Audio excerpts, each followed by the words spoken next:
बेटे बहू अपनी बूढ़ी माँ पर करते थे अत्याचार। फिर माँ ने तंग आकर किया कुछ ऐसा कि उनके होश उड़ गए।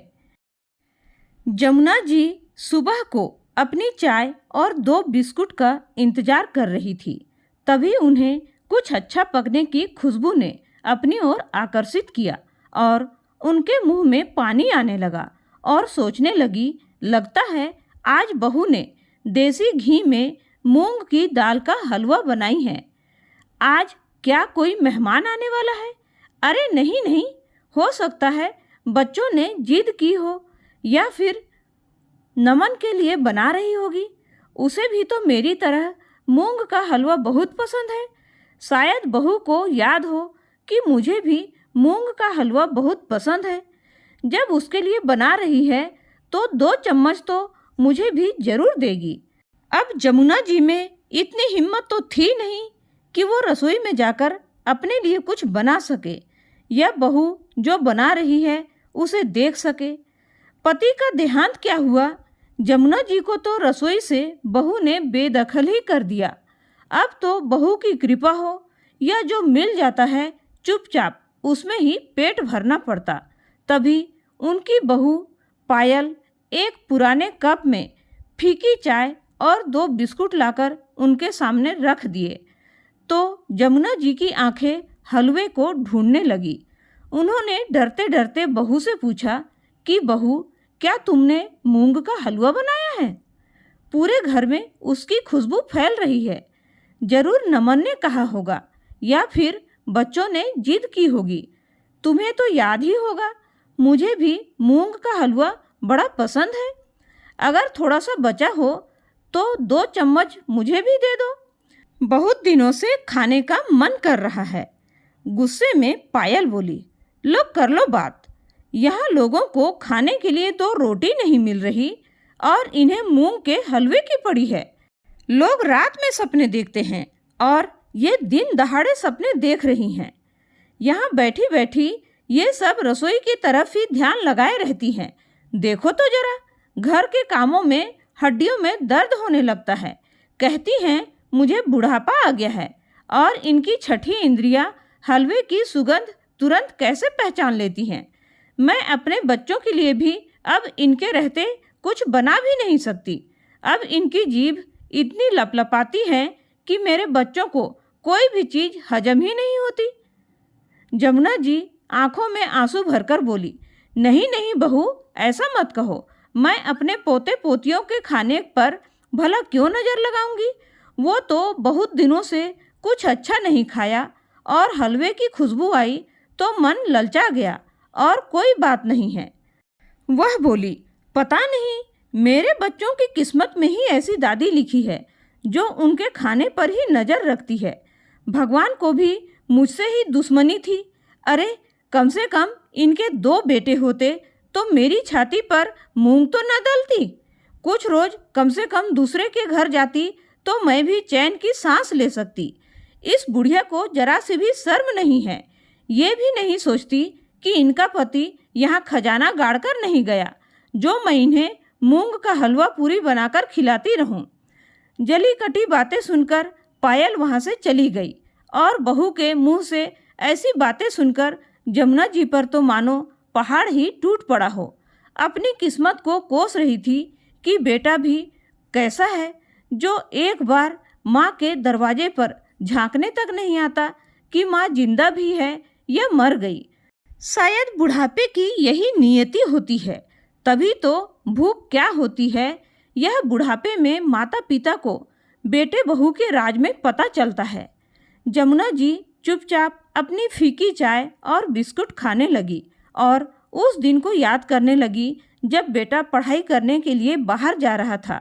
तो जमुना जी फूट फूट कर रो रही थी कि बिना बेटे को देखे वह कैसे रहेंगी। जिस बेटे को वह अपनी नज़रों से दूर नहीं होने देती थी उसे एक शहर से दूसरे शहर कैसे भेजे। अपने कलेजे पर पत्थर रखकर उन्होंने अपने बेटे नमन को पढ़ने लिखने के लिए बाहर भेजा था। जमुना जी के पति मोहनलाल जी कहते कि जमुना, बेटा अगर साथ में रहेगा तो और भी तुम्हें तकलीफ होगी।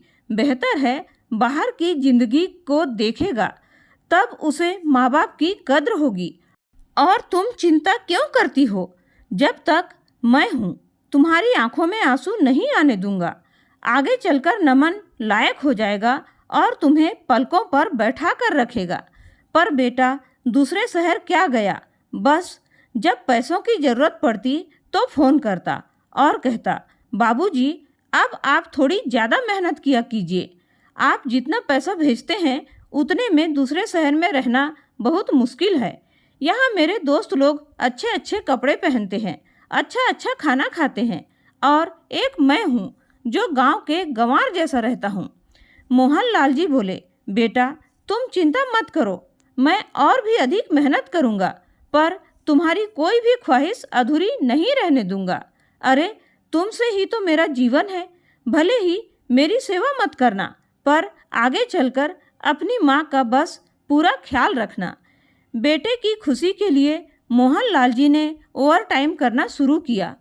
वो एक फैक्ट्री में काम करते थे।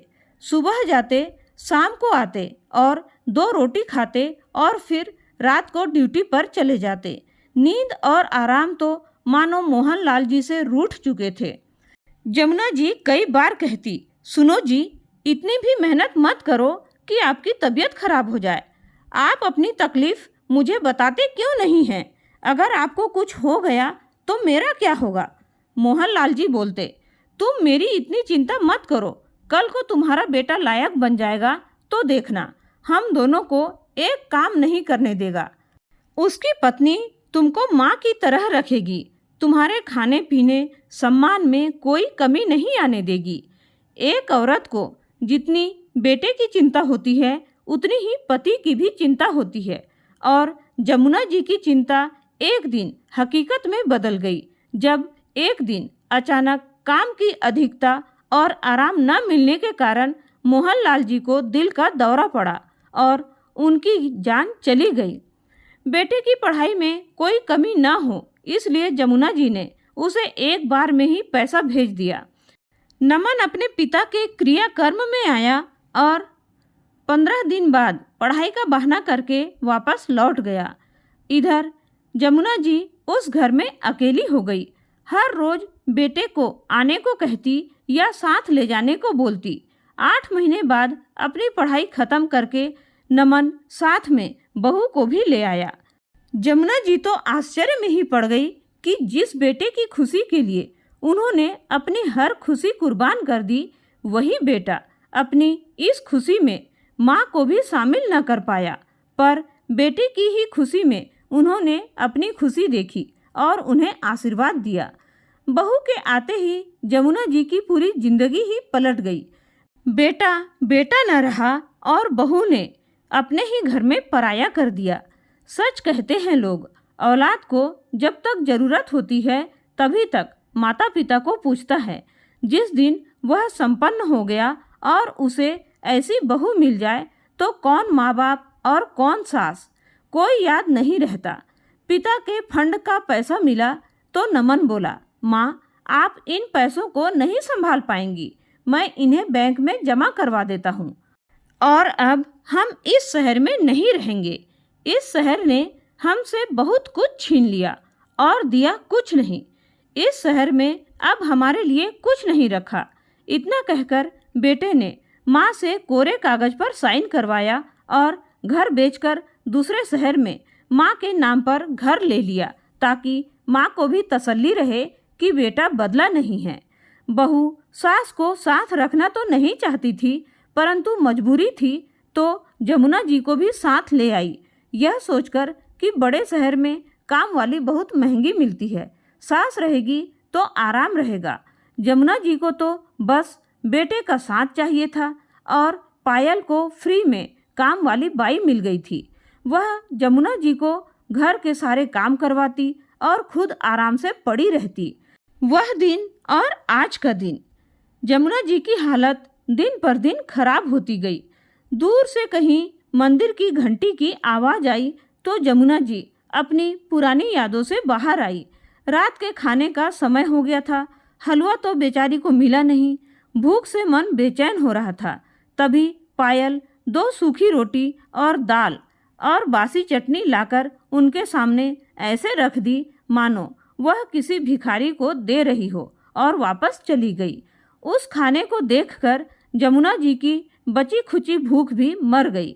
बस आंखों से आंसू टपक रहे थे। उस थाली को हाथ लगाने की इच्छा भी नहीं हो रही थी। मृत्यु के बाद तो हर किसी को मोक्ष मिल जाता है, पर असल सजा तो जिंदा रहकर उसे काटनी पड़ती है, क्योंकि जीने के लिए भूख मिटानी ही पड़ती है। बेचारी जमुना जी किसी तरह सूखी रोटियों को दाल में डुबोकर थोड़ी देर के लिए छोड़ दिया और फिर आंसुओं के साथ खा ली, पर उनकी भूख मिटी नहीं थी।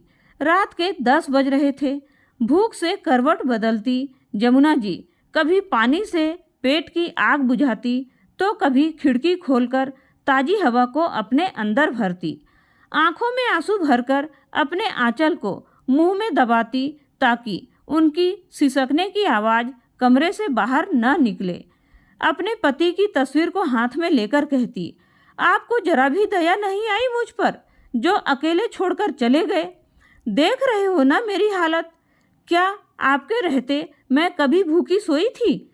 भूख क्या होती है ये आपके बेटे बहू के राज में मैंने जाना है। और रोते रोते एक रात और बीत गई। अगले दिन रविवार था। पायल पूरे परिवार के लिए खीर पूड़ी बना रही थी। जमुना जी सोचने लगी, ये बहू मुझे जलाने के लिए रोज नए नए व्यंजन बनाती है और मेरे मुंह में पानी आ जाता है। आज तो नमन भी घर में ही है, आज शायद मुझे कुछ अच्छा खाने को मिल जाए।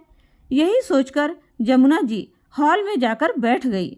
जैसे ही बेटा खाने के लिए टेबल पर आया, जमुना जी बोली, आ गया बेटा तू? मैं तेरी ही राह देख रही थी। कितना समय हो गया है तुम्हारे साथ बैठकर खाना नहीं खाया। तो नमन गुस्से में बोला, पायल, मेरा खाना मेरे कमरे में ही दे दो, मैं यहाँ चैन से भी खाना नहीं खा सकता। इतना कहकर वह अपने कमरे में चला गया। पायल गुस्से में तिलमिलाकर बोली, पड़ गई आपके कलेजे में ठंडक? पहले मेरे बच्चों पर नज़र लगाती थी, अब अपने बेटे के खाने पर भी नज़र लगाने लगी। हे भगवान, आप कितनी बेशरम हैं। खाने के अलावा आपको कुछ सूझता ही नहीं है। पहले पति को खा गई, अब क्या बेटे को भी खाएगी? इतने कठोर शब्द सुनकर जमुना जी मानो अंदर तक हिल गई। लग रहा था उनके कानों में किसी ने गरम तेल डाल दिया हो। उनकी आंखों से आंसू टपके जा रहे थे और पायल के अपशब्द उन्हें घायल कर रहे थे, पर बेटा पलट कर भी देखने नहीं आया। जमुना जी में न जाने उस दिन कहाँ से इतना साहस आ गया।